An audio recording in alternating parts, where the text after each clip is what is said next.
Hope so too. And I think we are live. Hello, everybody. Welcome to another episode of our podcast. And today I am joined by Courtney Riley from Proximo Marketing Strategies. Hello, Courtney. Welcome. Hi, Stefan. Thanks for having me. I'm excited to be here and sharing today. Yeah, thank you for coming on the show. Besides a little bit of technical issues that I have, how are you doing on your end? I'm great. It's Friday. I'm grateful to be here. Good day to do an interview.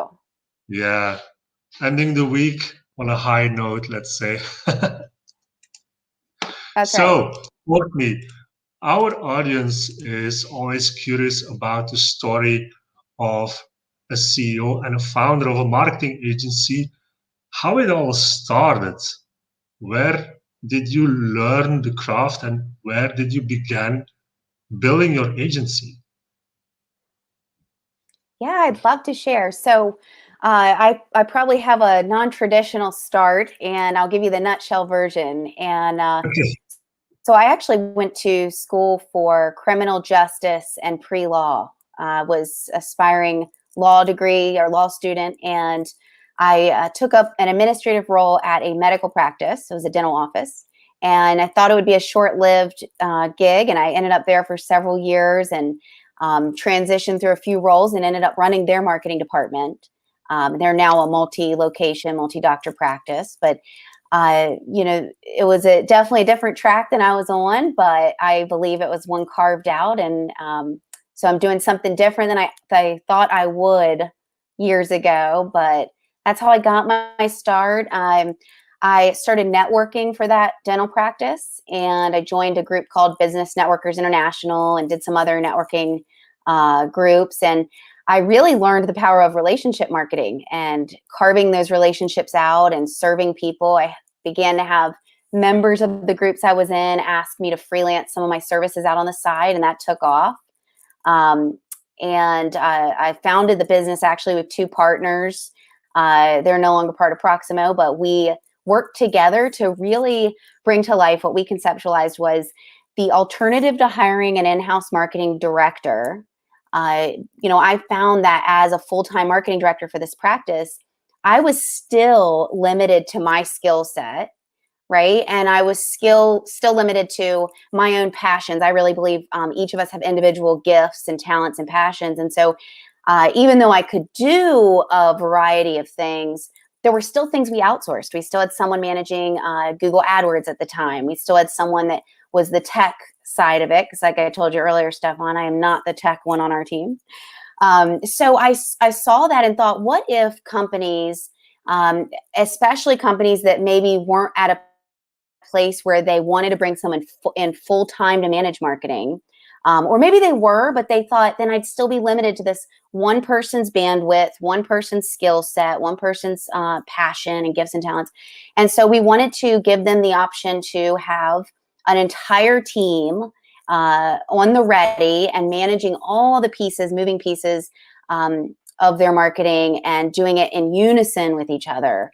And that's what came to be. And of course, over the years, we've morphed into many different versions of what we are, but that's how we kind of got our start and into where we are today.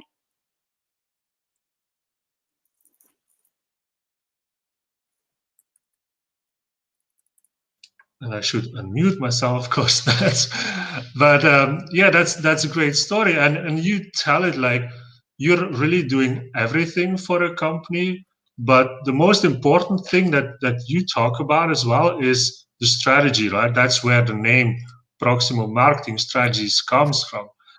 What makes the strategy so crucial for a company that wants to onboard you guys and that says, okay, here you can do our marketing, and but then you come in and you say, wait a minute, but first of all, the strategy, right? Yes. So I am, like I said, not the tech person on the team, but strategy is my jam 100%. Super passionate about it because I've seen a lot of businesses that lack that. And unfortunately, even a lot of marketing firms, they're transactional based. So what happens is a client comes to them and says, I need SEO, or I need the website to do this, or I need this on social, I need to be on these platforms. And really the business owner doesn't know what they need strategically. They're kind of guessing. They think they need to be everywhere, in front of everything. And, a lot of times that business owner is, they're operating in their own industry. They're a doctor, or they're a hairdresser, or they're a baker. They're not a marketing strategist. And so I almost feel like it's unethical to provide services, marketing services based on client's direction instead of giving that strategic guidance. It's kind of like, I use a scenario like a doctor, right? If you're sick, hopefully you don't go to the doctor and say, well, I need this antibiotic and this medicine, right? And if you do, hopefully he doesn't write those for you. But what a doctor does is you come to them with a problem. You're not really sure what you need. You might have an idea. And based on their professional expertise, they assess the full body, what's going on, and then they strategically recommend what you need to get the results you want.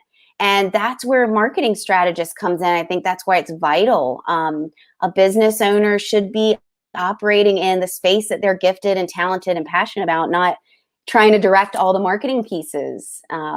So, I feel like nowadays you can learn how to run AdWords campaigns. You can, as we have younger generations coming into the workforce, they grew up on social media. That's not, people can learn a lot of these things. There's website platforms to build your own website.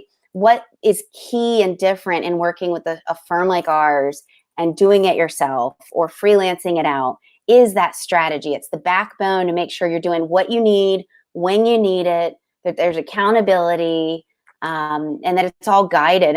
And like I said, a business owner shouldn't have to shoulder that. They should be doing their business. Yeah, exactly. Although that a lot of business owners that I have talked to these last couple of weeks and months, they feel like they don't have time for that. They feel like, okay, just do it, just launch those ads. I just need more leads, give me more exposure. I don't want to think about too much about the strategy. And if it doesn't work, well, we'll do something else, the next shiny object, maybe it's Clubhouse, maybe it's YouTube, whatever it is. But this is definitely something that I have learned as well. Like, once you really start thinking about the strategy, once you start to allocate time on that, that's where you discover, like, wait a minute, I've just done all of that, wasted time and money, and it was actually a whole other thing that I needed. So what would you say, Courtney, Yeah. to them, like, I don't have time for this? Well, they shouldn't have time for it. They should be busy growing their business and running their business. I think as a business owner, there's a skill set that we have that we're operating within, but then we're also the visionaries for the company. We are the torch leaders. And if you have a team, you're the team leader, and you should be pouring into and loving and supporting and growing your team, your client base, pouring into that work, leveling up the work that you deliver. You shouldn't be spending time on trying to do the marketing. You should be operating in your wheelhouse, doing what you're called to do. So how does it typically look like when you come into a company and when you see everything is like on fire? What is like the first thing that you try to fix?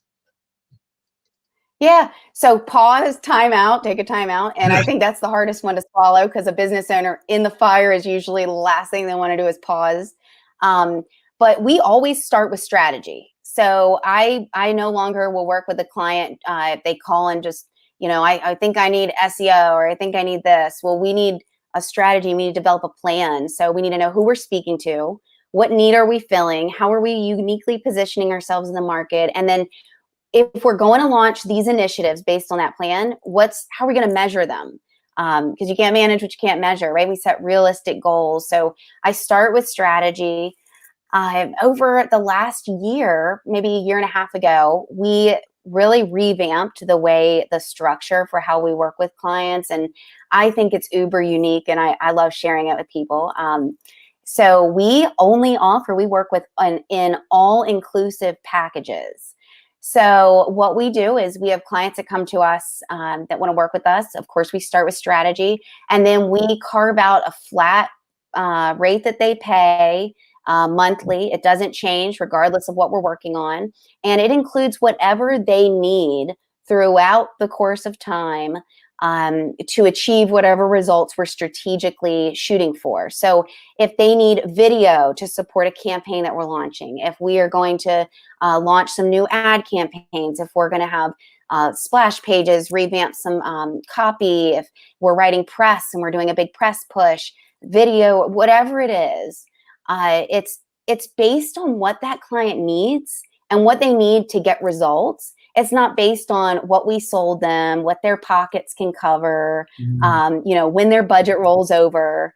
I just got so kind of tired, and it took me years because we're 10 years old and this is a newer structure, but I got tired of sitting across the table from a client and taking the traditional approach, which is, all right, you give me your problems and I will give you the solutions, and here's the price tag that we're gonna, exchange that under.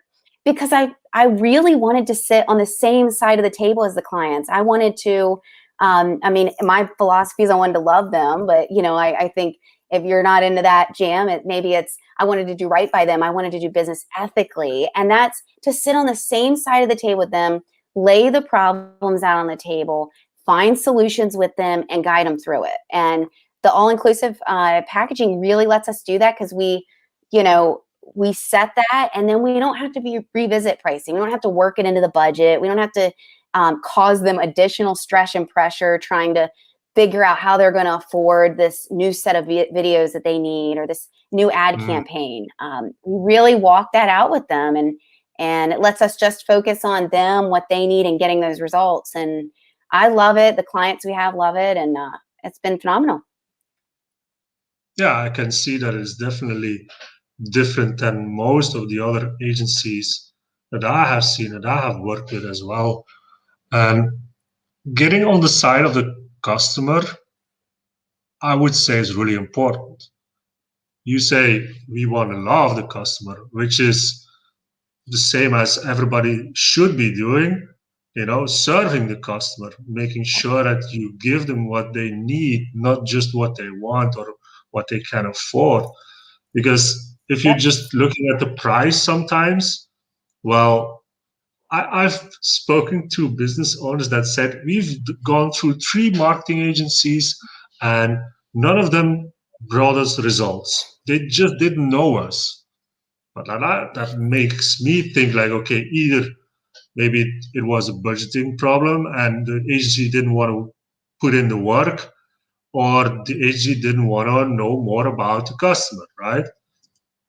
So it's And a important. lot of it, right. And a lot of agencies are set up and I think businesses in general, unfortunately, a lot of times are set up really cookie cutter like, you call and they say you get this for this, we're accustomed to that. So we're accustomed to hearing like, you get 5 posts on this platform per week and you get, this many, this run.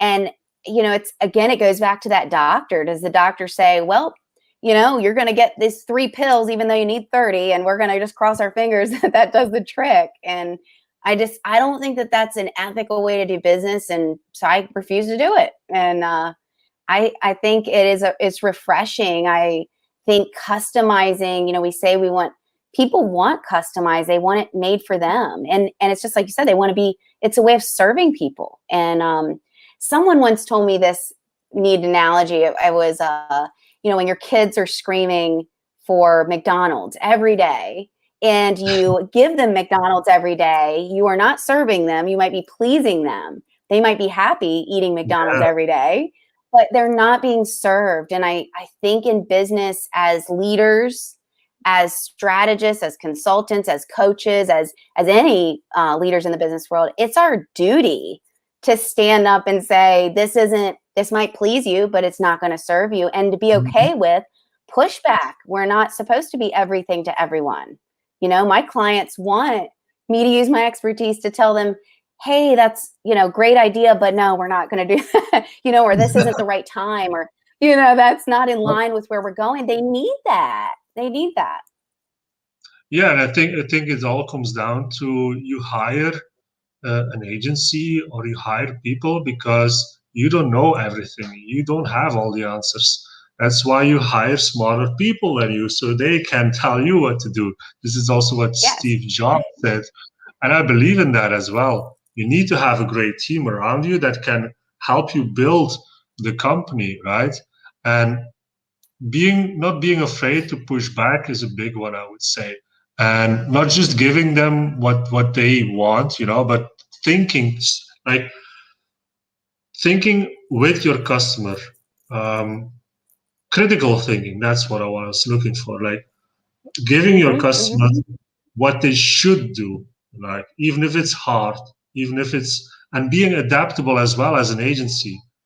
Even if you set up like some kind of campaign or some kind of agreement about a number that you want to spend, be adaptable, be agile. This is something that I advocate to Yeah. customers. Like, be agile in what you do. If it doesn't work, do something else and stop thinking about your money or whatever. Just do something else, because you're not serving anybody, especially not yourself, because the customer will not be happy and you will not be happy. Nobody Right. is happy at the time. I think now more than ever, remaining agile is like a necessity. It's it's a must have, because things are changing.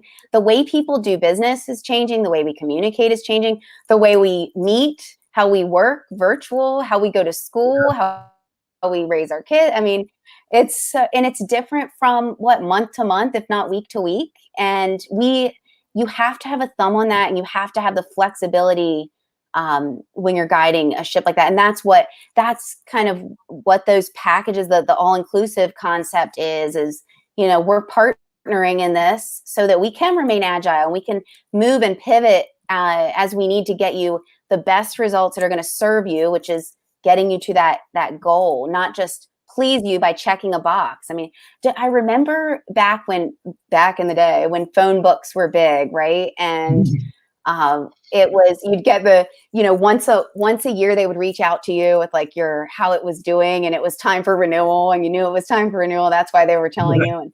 But they would come in with these reports and they would say, you had this many calls and this many, and I still see that, unfortunately. I still see businesses they run metrics reports and they go, we have this many clicks and this many conversions. And I'm thinking, gosh, if I'm on the other end of that, I don't care if I have 1,000 a day, 5,000 a day. If it's not turning the needle for me, if it's not getting me closer to my Yeah. goals, it's a fail. Yeah, and I literally had that conversation this week with a marketing agency that was helping us, and they said like, yeah, but your numbers are going up, your click-through rate is going up, and but yeah, you don't get any leads. I'm sorry, but your numbers are going up. It's like, yeah, but who cares? I don't get any leads. I don't Well, get any phone calls. how about your you're getting leads and they're trash leads? How about you're Yeah, getting all these the calls or the form fills. I mean, they're conversions, but are they ones you even want? I mean, and you have to know your customer. You have to know what they want, what they need. There has to be a strategy and a plan, because otherwise, things like this you miss. You just look at conversion numbers. You just look at the numbers, and mm. you're not making sure that they're actually moving the needle, the bottom line for the business. So Courtney, tell me, has this been really a big shift for your company also in terms of growing and scaling? Is this what the thing that you makes you unique right now? Did you feel like this was a big boost for your company? Yeah, I mean, it was. I say boost. We've grown tremendously. I think when the pandemic hit, especially. But I mean, you had businesses that unfortunately suffered. What we do for businesses is help them navigate turbulent waters of marketing world, and so they were never more turbulent than when a pandemic hit and all of these things were changing. So business grew, and our team has grown as well. But when I think of scaling, my plan may not be as traditional as other marketing agencies in another sense, in that I don't want to be the biggest. I want to have deep rooted relationships with my clients. I want to know my clients sometimes better than they know themselves as far as what they need and want. I want to be a vital part of what they have and what they grow to be. And so if that means I have fewer clients, but deeper, more valuable and rich relationships, that's a win to me. So it's definitely that quality over quantity, and yeah, this restructure has played a big role in us getting more of that, moving in that direction. What would you say, like, once you decided this, was this also like a big mindset shift for you? Yeah, I actually always wanted this. It was like in there, but how we were going to, I'm like the cobbler's kid. I think a lot of us probably are in the marketing world, probably in the business world. I'm the last one to get my website updated and the last one because I'm putting my clients first. I'm like, oh, well, pause that. Let's finish this for them. This is more important. But so really sitting down to make sure that my mission was and the way I wanted to do business, making sure I was staying true to that for my own company. That was what we did. So it was in there, but bringing that to life. And yeah, the mindset shift, I guess, was over the years. I mean, I think there are a lot of limiting beliefs around what you can accomplish, what you can achieve. A lot of us imposter syndrome or what have you.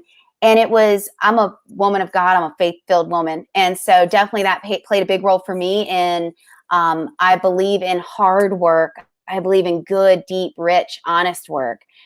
So I'm not the one that will pray and then sit back and not do anything about it. But I definitely acted in obedience, what I felt was obedient in restructuring this way. And then I trusted it and let it do its thing, even through the uncomfortable parts of it. And watching that blossom hasn't just been amazing for me, but it's helped me carry that over to clients that I coach, because I have some business owners that I work with through the same things I've gone through, making sure they're true to their actual mission, that they haven't lost sight of why they started what they started. That they're not so head down in the weeds and in the thick of the business operations and the day-to-day that they've lost sight of leading and carrying that torch out into the world. So, yeah.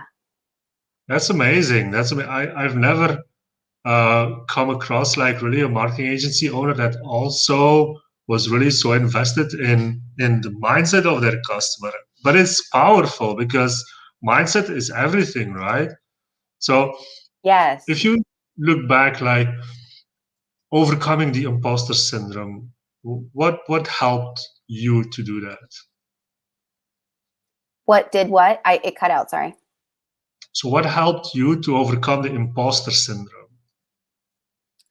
It was people doing exactly what I'm doing today. It was people that were kind of carving the path, that were a little bit more seasoned in business than me. People that I might have looked up to and thought they had it all together and had all the T's crossed and I's dotted. It was them going on public platforms or, public to me and sharing the real nitty gritty, I don't have it all together. I still deal with imposter syndrome. I still tap resources for this. I have strengths and I have weaknesses. And it was seeing that they're human too. Someone also once told me, they said, you don't have to know everything, or you don't have to be an expert on all those things. You just have to be an expert to the person you're sharing with. I think there's always someone that's going to know a little bit more on a topic than you. I hope so. I mean, that's what makes life interesting, and but you don't want to be the smartest one in the room. But at the same time, the people you're called to pour into and to lead, to coach, to serve, there are many things that to them you are an expert, and you still have that ability. So I was people sharing the behind the scenes stuff, not the highlight reels and their having everything all tied together in a pretty package. And it kind of gave me okay, I guess, we're all human going up the same mountain, just different journey, different paths. And so I hope that me sharing, and as I continue to share over the years ahead of me, that does for, a couple people watching as well. Yeah, absolutely. I think it's important to keep doing that. It's also something that sometimes a lot of young people disregard, or they look like they just care about the shiny stuff. What would you give a youngster that's starting out a marketing agency as an advice, like what he or she should focus on to make sure that getting over those roadblocks will be easier for them? What would you say? Yes. What can I give you two? Yeah. um, I could give you 10, but I would say number one would be the same thing I'd tell any, it doesn't even have to be in marketing, just in general, starting out any type of business. Know what makes you unique and grab hold of it with both hands, both feet, bite into it, get a hold of it and never lose it, because you don't want to aspire to fit in and be like those that you admire. You want Mm. to embrace what makes you unique, because the people you're specifically called to serve, they need someone to show up with everything you have, even the parts you wish you didn't have. They need you to show up real. They need you to show up and say, hey, these are my struggles and these are my challenges, because then they can relate to you. So really just owning that uniqueness and never losing sight of it, never getting so caught up in doing status quo and checking the boxes that you lose it. And then, for marketing, I guess specifically, but again, I think it carries over to any industry, your circle of people. I cannot tell you how many times having the right people in my circle, having the right people in my tribe, resources, people that were not just better or smarter in an area than me, but they were passionate and gifted in that area. I have someone that I lean on for financial pieces, and that's her passion. She eats, breathes, sleeps that. So everything she does, that she's operating in a space that she's supposed to be in, it's always going to be top notch. It's going to be way better than if I try to do my work in that area. So find those people that love doing the things that you may not love doing or you don't feel called to do, and then pour into them, share your gifts with them.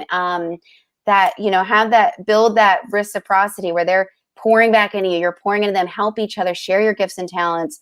And because then you've got a powerhouse team. Even if it's not an actual team, they have your back. They're on this journey with you. You cannot do it all by yourself. You shouldn't. You shouldn't, because we are called to a purpose, I believe, and we need to operate in that as fully as we can. Yeah, that's powerful indeed. I truly believe that creating your network and making sure that you have the support of those people is so tremendously important. You also talk a lot about leading with love, and I really want to touch this with you. Like, can you elaborate a little bit more of what do you really mean by leading with love? Yeah.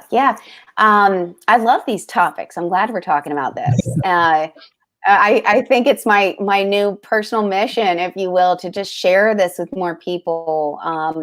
It goes back to the serving people. It goes back to putting everything we do through the filter or the lens of love, right? Of the way we price, right? Look at the all-inclusive packages. I created my pricing structure through the lens of love. How do I love the people and serve the people on the other end of this in the best way possible?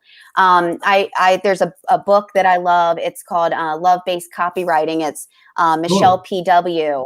And she's got a series, but it's again, she writes about, instead of fear-based copywriting and a lot of the traditional copywriting tactics, that love-based copywriting. I mean, so you can write copy through the lens of love. You can pricing, revisit your pricing structure through that lens. You can, how we communicate, so it's really just doing life, doing business through that lens of love, stopping before we create something and say, how do I best love on my clients? How do I best love on my people? How do I best love on myself, on my community, and running every decision through that. That's amazing. Yeah, that's cool indeed. Like going from that perspective will bring you more than indeed just doing the plain stuff like everybody like, yeah, throw out the big words and do it like that. And there is a shift happening. You see a lot of people also talking about just be authentic, stop being somebody that you're not. It's not going to work, and it's not going to feel right. And if you're not feeling right, how can you even be authentic to other people? They will feel it as well, even if you think they don't. If you think if you fake it, you will make it. Well, I don't think so. So You won't yeah. make it. You won't make it really far. You won't make Well, it very far because love. Oh, sorry. Go ahead. no, I would say like maybe you will make something, but in the end, will it really feel right? Will you feel better? I don't believe that. Yeah. Well, and I have a business coach and sales coach that I absolutely adore, Michelle Pippin with Women of Wow, Women Who Wow, and she said something the other day that really like struck me. It was a simple thought, but it was powerful to me, and it was, maybe you can create a business in that way, doing things artificially or not the way you want them. Or maybe I think in her specific example, she was saying, maybe you can create this business where you hustle, hustle, hustle hard and never, but do you really want that life? I mean, what if you do become successful and you're having to fake it the whole time? Like, even if the money was coming in and the business is growing and thriving, do you really want that life? I mean, I know I don't. I know, I thought that was a valid point. Like, we get to create the lives that we want. And if you're wearing that face and trying to be something that you're not, hey, you're right. You might make it. You might pull the wool over a lot of people's eyes. You might, just pull yourself together really nicely and make it in the sense of the world. But I mean, are you going to go home at night and feel fulfilled? Are you going to need to vacation away from your life all the time? Are you going to dread Monday? Because that's not a life operating in your calling. That doesn't feel good. So Yeah, and also like yeah. that's not the way why you started an agency. I mean, I hope not, because if that's the way that you're operating your business right now, that's not better than a 9-to-5 job that you might have hated and you wanted to get away from that. Now you're just in your agency doing something you don't even like again. So it's no different at that time. So yeah, absolutely, Yeah. I agree with that 100%. So Courtney, where can they find you if they want to know more about you and Proximo marketing strategies? You got it. Proximomarketing.com. Check out our website. We just did some facelift work to it. So go see some of our work. We've got a portfolio on there.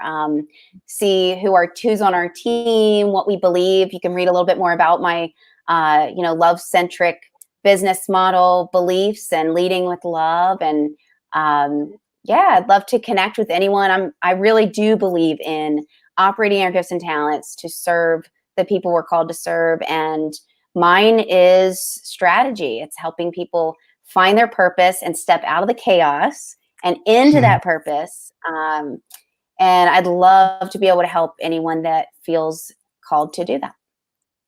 Awesome. Well, I want to thank you, Courtney, for being here for the time, and I wish you all the success with your business and in life, of course. Same to you. I'm really glad we connected. Thanks for having me. Let me share. Thank you. Thank you. See you, everybody. Till next time. Bye. Bye.